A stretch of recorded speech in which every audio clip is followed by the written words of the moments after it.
Welcome back to Inherited Dawn, a One Piece podcast. This week, we are covering a monumental chapter, Chapter 103, The Whale. And let me just say, if you thought a mountain-sized whale swallowing the Going Merry was the craziest thing that could happen, Oda is here to tell you, hold my sake. We're talking about a promise that has lasted half a century. A promise that has carved scars into the side of a mountain and into a whale's head. It is one of the most heartbreakingly beautiful setups in the entire story. If you believe in promises that last a lifetime or even longer, maybe drop a subscribe. You'll be in good company here. Let's not keep our listeners waiting any longer than Laboon has been. Right. So we open where we left off. The Merry has been swallowed whole, but instead of, stomach acid and darkness, they're floating in a lake under a painted blue sky with an island in the middle. It's a complete diorama, a constructed reality inside a living creature. The level of artifice is immediately unsettling. It feels like something out of a surrealist painting. You have the organic, fleshy walls of a stomach, and within it, a perfect, man-made imitation of the outside world. It's super weird. And as a shipwright, I gotta say, the craftsmanship is bizarrely impressive. A painted sky? An island? In a whale's gut? How do you even anchor that? What's the foundation? This isn't just weird. It's an engineering marvel born of madness. It raises immediate questions about the mind that conceived it. Is this a prison designed to look like freedom, or a sanctuary built to escape a harsh reality? The intention is impossible to read at first glance. And sitting on that island on a beach chair is this old guy with hair that looks like a flower, Crocus, and he is just completely unbothered. Sanji's freaking out, Usopp is losing his mind, and this guy is just complaining about the noise while reading his newspaper. His first lines are basically telling them to be quiet while they're dying. It's such a perfectly strange introduction. He's not hostile, he's just annoyed. It completely subverts your expectations. You expect a monster, a castaway, or a villain. Instead, you get a grumpy retiree who wants you to keep it down. He's the ultimate get-off-my-lawn guy, but his lawn is the inside of a whale's stomach. The sheer audacity! He straight up tells them they're in the whale's stomach and that he's customized it. He built a door, an iron-plated exit hatch in the stomach wall. This isn't a prisoner, this is a tenant. He's paying whale rent. The term he uses, customized, is fascinating. It implies ownership and a long-term residence. He's not surviving here, he's living here. It deepens the mystery. Is he a doctor, a shipwright, a mad scientist? How does one even begin a project like that? The resources and knowledge required are immense. And you gotta think about the whale. Did it just let him do it? Oh, you want to install an iron gate next to my spleen? Sure, go for it, buddy. Just don't track mud on the esophagus. The level of trust there is already off the charts, and we don't even know why. It suggests a symbiotic relationship, though a profoundly strange one. They are two living beings who have merged into a single bizarre habitat. And just as they're processing this, the world starts to shake. The calm lake in the whale's belly turns into a raging sea. The Merry is getting tossed around. It's total chaos. It's a storm inside a stomach. Crocus, again, is completely calm. He just folds his newspaper and says, he's at it again. At it again. Like this is a regular Tuesday. Like Laboon is a dog that barks at the mailman. He explains that Laboon, the whale, is ramming his head into the red line. He's been doing it for years. And that's the sound they've been hearing, that roar. We, the audience, and the Straw Hats, interpreted it as a roar of aggression, a monster's challenge. But it wasn't a threat. It was a cry of pain, of frustration, of unending grief. That one detail just reframes everything. This isn't a monster blocking their path. This is a creature in incredible, chronic pain, emotional pain that's become physical. He's trying to break through a continent because of something that's hurting him on the inside. Man, that's heavy. The red line isn't just a geographical barrier for pirates. For Laboon, it's the physical manifestation of his grief. It's a wall he cannot overcome, a symbol of the separation from those he loves. So he hits it. It's the only thing he can do. He can't fight time, he can't fight loss, so he fights the mountain. It's a perfect, tragic metaphor. Meanwhile, on the outside, Luffy does what Luffy does. He sees this giant whale and immediately decides he's gonna fight it. Of course he does. His solution to a giant, sad whale is to punch it. There's a beautiful simplicity to it. He sees a big thing causing a problem for his crew, and his immediate, unfiltered instinct is to challenge it directly. There's no fear, no hesitation. It's pure, uncut Luffy. But before he can, he gets sucked in too. And not just him, these two new characters who look like they walked right out of a circus get pulled in with him. Mr. Nine and Miss Wednesday. The names alone are a huge flag. They're so weirdly specific. They don't sound like pirate names. They're not like Gold Roger or Red-Haired Shanks. They're designations. Mr. Nine looks ridiculous with his crown and his metal baseball bats, and Miss Wednesday has this confidence about her. They do not feel like your average East Blue pirates. They feel like agents. The names are code, not titles. It implies a larger structure, an intelligence network with a naming convention. This is the first hint of something much bigger at play in the Grand Line. It's not just chaotic freedom. There are secret societies, intelligence networks. Oda is planting the seeds of a conspiracy right at the entrance. Their presence here is no accident. They all come crashing down into the stomach lake, and now the whole gang is here. Luffy's reunited with the crew, and we've got these two weirdos along for the ride. But the whale is still going nuts, still ramming the wall. The whole world is shaking. And then Crocus disappears. He just vanishes into a doorway built into the stomach lining. And a moment later, a massive harpoon fires out of the wall and into Laboon. For a second, it's horrifying. I mean, my jaw dropped. You think he just attacked the whale from the inside. You think this whole grumpy old man act was a front for some twisted, evil guy who's been torturing this creature. It's a brilliant piece of misdirection. Oda makes you jump to the most sinister conclusion just for a moment. But then you see it's not a harpoon. It's a syringe. A gigantic syringe full of tranquilizer. He's a doctor. Of course he is. He's not just living in the whale, he's its primary physician. I think he must have a whole medical facility built into Laboon's body to administer care, with internal walkways and a system to deliver these massive doses of sedatives. The scale of that is unbelievable. Think of the medical knowledge required to calculate the correct dosage for a creature the size of a mountain. Think of the trust that whale must have in him to allow this, to feel that sharp pain from the inside and know that it is an act of care, not violence. The guy went from grumpy landlord to dedicated caretaker in about 5 minutes. He calms Laboon down and the sea inside becomes peaceful again. The storm is over. The whale is at peace, at least for a little while. His relationship with Laboon is clearly the central mystery.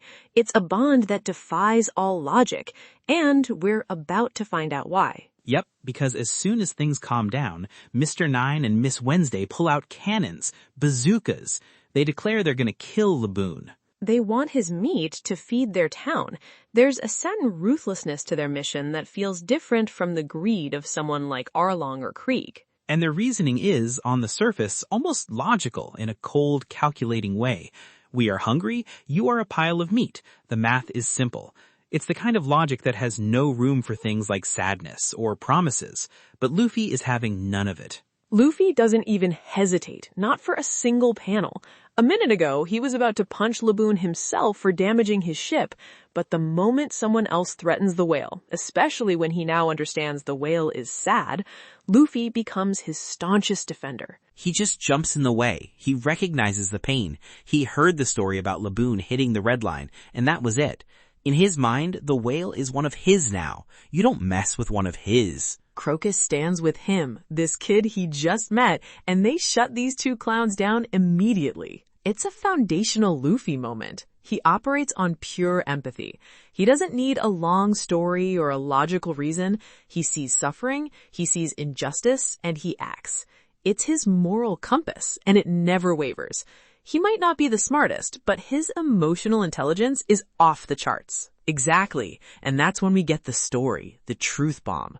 Crocus sits them down and finally explains everything. Why Laboon is here, why he's crying, why he hits the red line. He says Laboon belonged to a pirate crew. He was their companion. A pirate crew that came through here on their way to the Grand Line.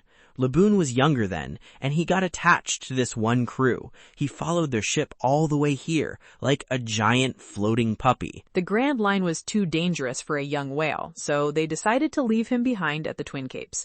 They asked Crocus, the lighthouse keeper, to look after him. They made a promise, a solemn vow between pirates and a whale. They said they would travel the world and come back for him. They promised they'd return in a few years. And Laboon waited. He sat at the entrance to the Grand Line, staring at Reverse Mountain, and he waited for his family to come back. He's still waiting. Robin, that promise was made 50 years ago. 50 years. Let that number sink in. Half a century, an entire lifetime for most people. Bro, that hits like a ton of bricks. It just recontextualizes everything. Every cry, every scar, every time he rams his head against that continent, it's because he's waiting for his friends.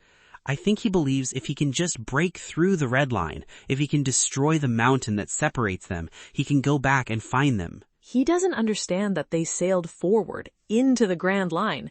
His grief has twisted his sense of direction, and he doesn't understand that after 50 years, they're almost certainly not coming back. He's clinging to a promise that has long since expired, at least in the eyes of the world. The Grand Line is the pirates' graveyard. We've been hearing that since the start. That crew, they're gone. They have to be. 50 years on the most dangerous sea in the world? No chance. They were either killed or they disbanded or they died of old age. And Laboon can't accept that. His loyalty is so absolute that the only explanation he can fathom for their absence is that he's on the wrong side of the mountain. He believes the problem is geographical, not temporal. It's a tragedy of impossible devotion. And Crocus, man, poor Crocus, he has been watching this for 50 years. And then Oda drops the other hammer. He wasn't just some random lighthouse keeper they met. He was a member of their crew. They were his crewmates. He left the crew here at Reverse Mountain to honor their request. He's been living inside Laboon for decades, trying to manage his pain, watching his friend hurt himself over a promise that he knows will never be kept. So think about that. Every time Laboon smashes his head against the rock, Crocus knows exactly why, because those were his friends too. He lost his crew, and his only link to them is this giant grieving whale who is trying to kill himself out of loyalty. He's honoring his Nakama's final wish, to take care of their friend. Even if it means spending 50 years inside a whale's stomach at the edge of the world, that's a pirate's honor. It's devastating. It's the central theme of the entire series, crystallized in this one story right at the very beginning. The weight of a promise, the bond between a crew, the passage of time, and the brutal reality of the Grand Line. Crocus isn't just a lighthouse keeper. He's a living historian, a keeper of a dead crew's memory. Oda just lays it all out right here at the very entrance. This is what you're getting into. This sea is full of dreams, but it's also full of ghosts and promises that were broken by death, not by choice. This is the emotional toll of the pirate life. It also establishes the stakes. To succeed in this sea, it's not enough to be strong.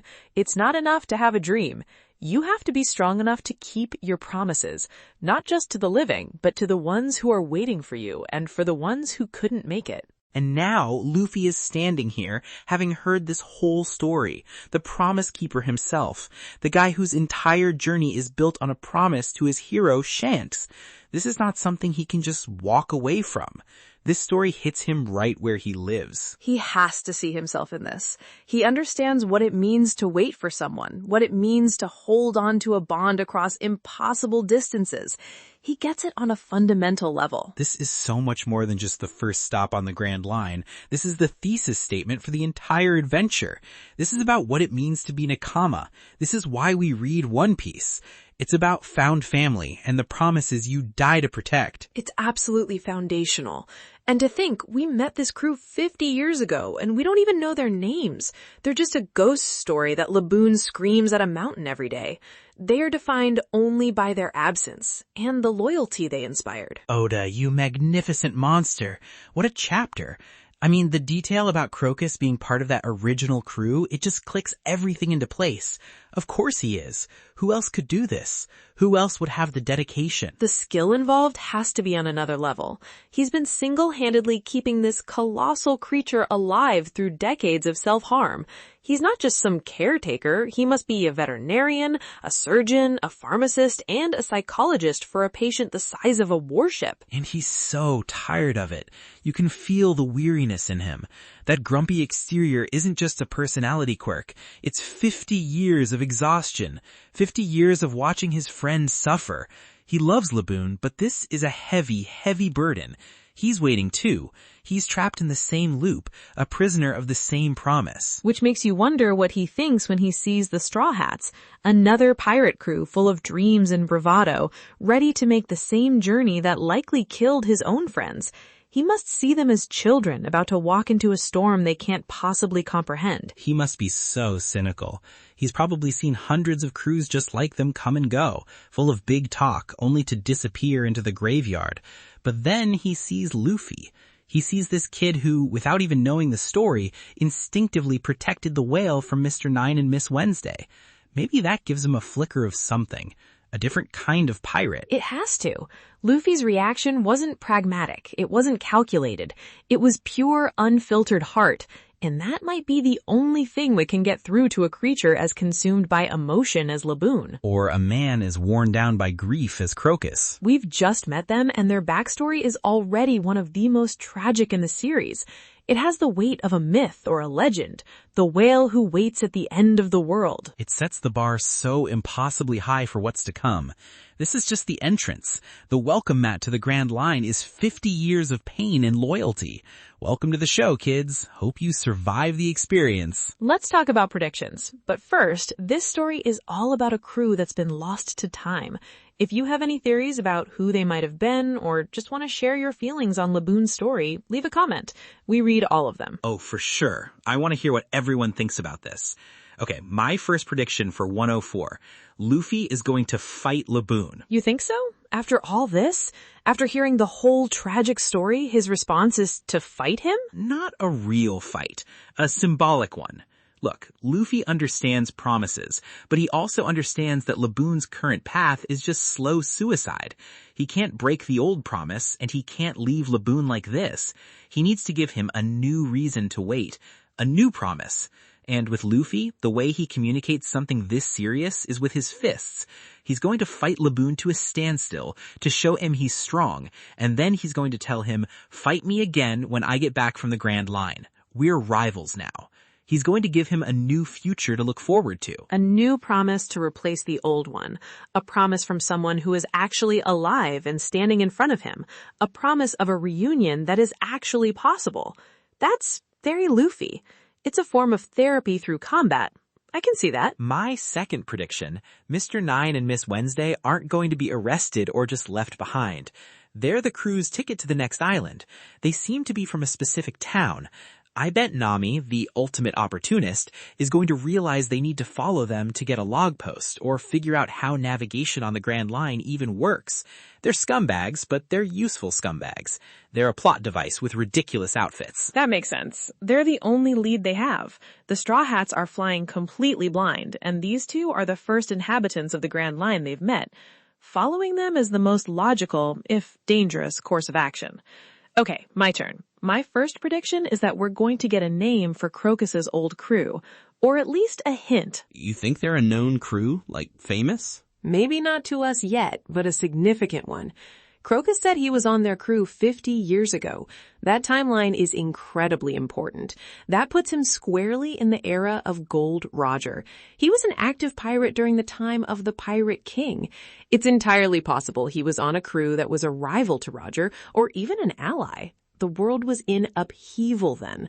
A crew strong enough to enter the Grand Line and inspire this kind of loyalty wasn't just a group of amateurs. There's more to his past than just this one tragic voyage. And I think we'll get a clue soon. Oh, bro, that would be a heavy reveal. If he sailed with giants back in the day, man, the history of this world. I love that. What's your second prediction? My second prediction ties into yours about Nami and navigation.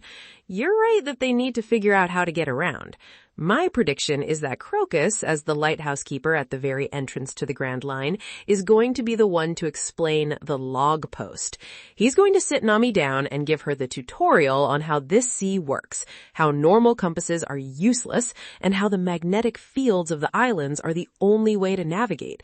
He's the gatekeeper, and it's his function in the story to provide them with the key and the instructions before they can truly begin their journey. The official Grand Line orientation with Professor Crocus. I can see it.